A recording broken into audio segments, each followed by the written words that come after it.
Welcome once again to Channel 18, and today we welcome back Harwich Conservation Trust. To my far right is Matt Cannon, and to my immediate right is Mike Clark, the Executive Director. And Michael, we have a reconstruction project that's going on out on Route 128 that affects you. Yes, thanks for having us, Paul, and Not at all. thank you to your outstanding volunteers here and staff at Channel 18. It's an amazing resource for the community.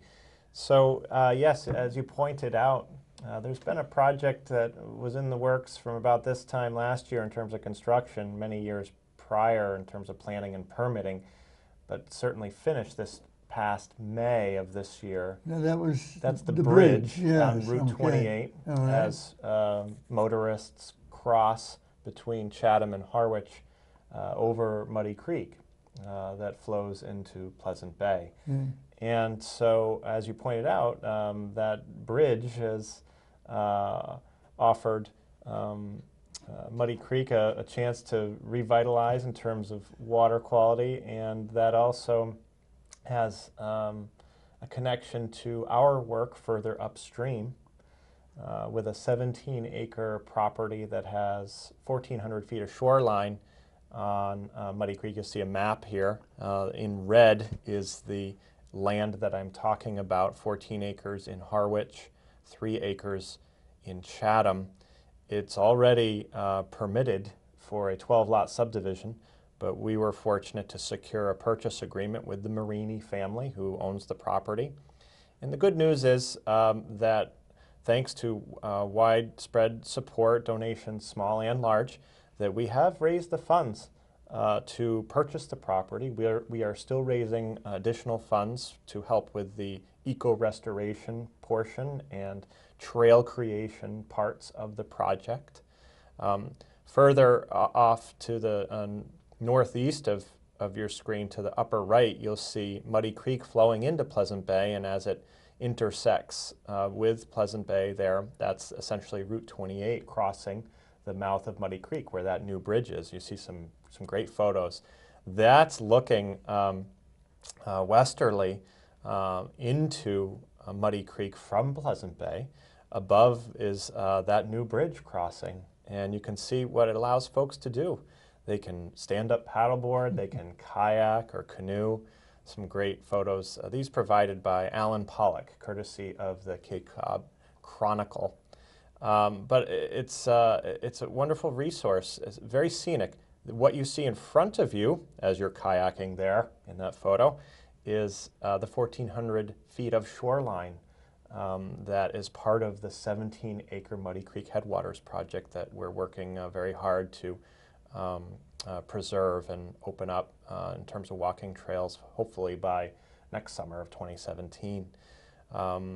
It's a wonderful collection of upland habitats, including forest and meadow, as well as that bordering wetland all along 1,400 feet of shoreline of Muddy Creek. Amazing bird life. Matt and I kayaked up there. Some other folks have. It's pretty amazing, isn't it? It's beautiful, and you always see great blue heron. There's osprey in the summer. It's really scenic, and it's nice to be able to actually have the recreational opportunity to go up there. Although it's a very small window of time, you have to time the tides. Yes. Or else you might not make it. But folks can put in their boats. You're going to get a lot of calls, I think. Folks can put in kayaks or canoes or their stand-up paddle boards. Jackknife Cove, which is accessed from either side, Harwich or on the Chatham side, right by Route 28 there. And as Matt's pointing out, typically you want to ride the tide in. So put your boat in there about a half hour, 45 minutes before peak high tide. Then you can ride the tide in and explore the wilderness of Muddy Creek, and then ride the tide back out when it changes. So otherwise, the water flows pretty fast beneath the bridge. It's a fairly narrow opening. Yeah. Now, is that going to be a walking trail? Yes. When we ultimately. Now, will that be another seaside walking trail, or is that going to be the first in that area? That will be the first walking trail that close to the Chatham border there, since the land straddles the town line. Okay. And it's really the closest trail to the very popular and still growing East Harwich Four Corners intersection of Route 39 and 137, Stop and Shop Plaza, Right, Harwich yes, East Plaza. okay. A lot of neighborhoods in there as well. We do have another trail a little bit further east off Bay Road, the D. Isabel Smith Monomoy River Conservation Lands. That's not far away. We also will be working on a trail not far from there. So we've got a lot of land stewardship and walking trail projects on our horizon. So it'll be very exciting when we're able to announce the actual ribbon cutting for the trail opening sometime in summer of 2017, we hope. And you're developing trails all through Harwich. Yes, in partnership with our town agencies. The Town Trail Committee is very active. That the Highway Department is also very helpful. I would say the Town Administrator's Office, Chris Clark, has been fantastic in working with us with these trail connections. And other town committees. Town government working alongside the nonprofit Harwich Conservation Trust. It's a great collaboration, and we hope to again open up some of these areas for public enjoyment and as summer 2017 and forward. Yeah. Well, it looks a great forward. Yeah, It's it's exciting. There's going to be a lot of things. Yes. I mean, you can come to Harwich and you can spend your 2-week vacation walking around. Well, it's interesting. Harwich. It's interesting you say that, because I hear from a lot of folks who visit Harwich for vacation or renting, or maybe have a seasonal home here, and many of them are not only enjoying the beaches, but some of these walking trails as well, or the bike trail. Our trail guide not only has walking trail maps, but also shows the bike trail throughout Harwich. And then I hear from some of these folks who say, golly, it's so beautiful here, beaches and the conservation areas. And, pretty soon their seasonal home turns into a year-round retirement home. Yes. Or, some of younger families moving in. And, Because you're getting support. Yes. So either that support is growing. Yes. You're telling me. Yeah. Which is good. Yeah, it's really the environment that draws so many folks here, and in collaboration with all those other important social needs that create our Cape Cod quality of life, make it a great place to live. We're lucky here. Yeah, very lucky. So. And you're helping. Yeah, well, thanks. It's really thanks to everybody who helps support our land saving work. And next thing you wanted to talk about Winter talks. Yeah, sneak preview maybe? Yeah, sneak preview. A sneak preview. We'll be quick for our January talks. Peter Trull. What a fantastic speaker. Funny, engaging, inspiring. He's going to be talking to us about the terns of Cape Cod, of which there are 4 species that either nest or touch down on the Cape. Roseate tern, Arctic tern, least tern, common tern. See some photos here, some common tern chicks. These are photos by Peter Trull. Never seen before, and he will show many other photos. Now, what does this involve?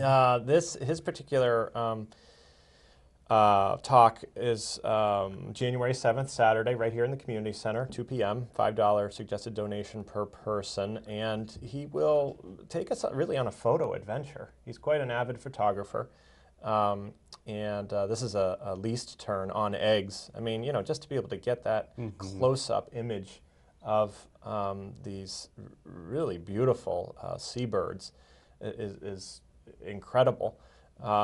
And we have a roseate tern here. This is a state-listed species that actually has nesting observations on the Cape.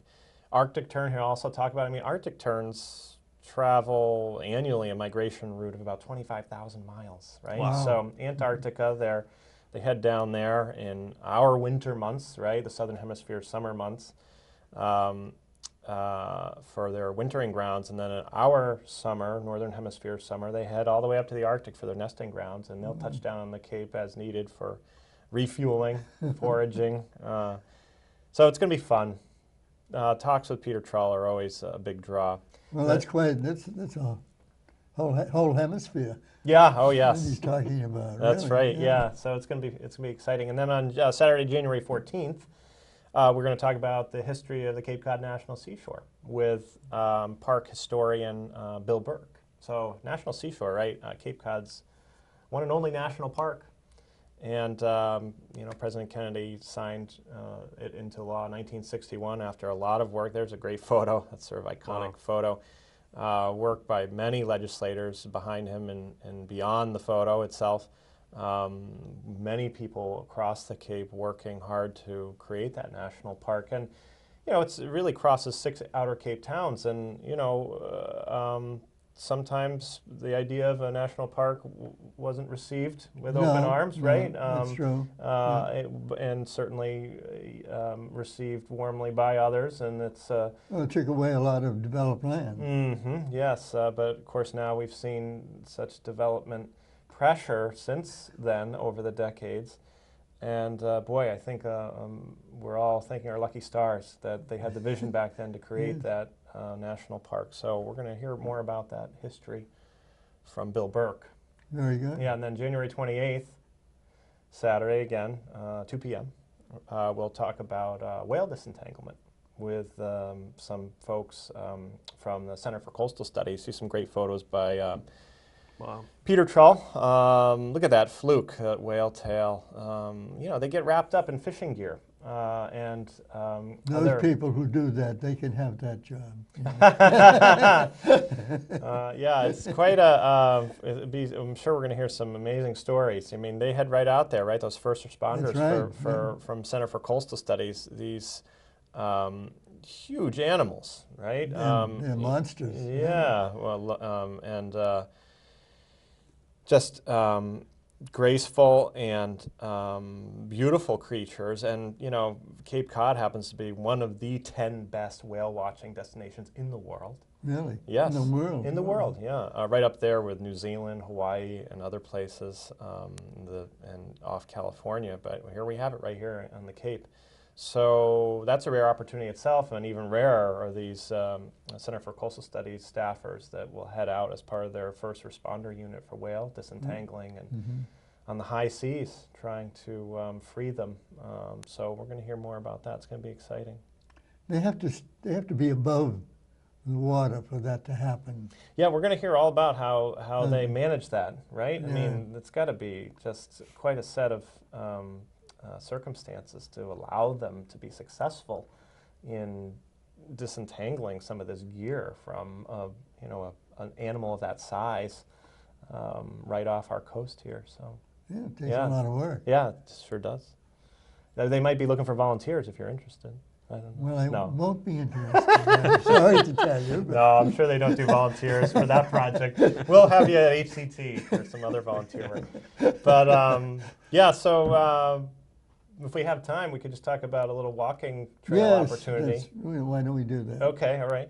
Well, it's a beautiful time of year, right? We all know it's just a little cooler. It's very nice. Yeah. Beautiful weather. It has been beautiful weather. The leaves are changing color, and we've got a great new walking trail opportunity in the Bell's Neck area. Right. You see a map here. You see that most of the green there is called the Bell's Neck Conservation Lands. And now what's different about this particular map, which we have on our website, harwichconservationtrust.org, or in the free trail guide available at the community center here, or the town hall, or library, or at the trailheads across town, is green encircling all of West Reservoir now, an emerald necklace, thanks to the town and trust working together with the Hall family to preserve the last 4 waterfront acres up to the northwest there. And it creates a trail connection, a complete loop around West Reservoir. You see a couple of beautiful photos here. So open dawn to dusk. Check out that trail guide for the map that you just saw. And you too can see images just like this and many more especially this time of year with the leaves changing. I think we have one more photo of, yeah, there we go. That's sort of, you know, fall light in these autumn months. It's just a beautiful walking experience. You were out there recently, Matt, I think, right? Yeah, it looks very naturalized at this point. We did a lot of work building that trail this summer. Mike, myself, some other volunteers. Yeah. Highway Department. Highway Department really Trail helped committee. clear the trail. Yeah. Great Yeah. collaborative effort out there. Yeah. Well, that's great news. And Matt, we didn't get much to hear from you today, but I'm sure There's always next time. next time. That's right. Maybe next week. Yeah. Anyhow, thank you very much, Michael. Thanks, Paul. Thank you. And, continued good luck. Thank you.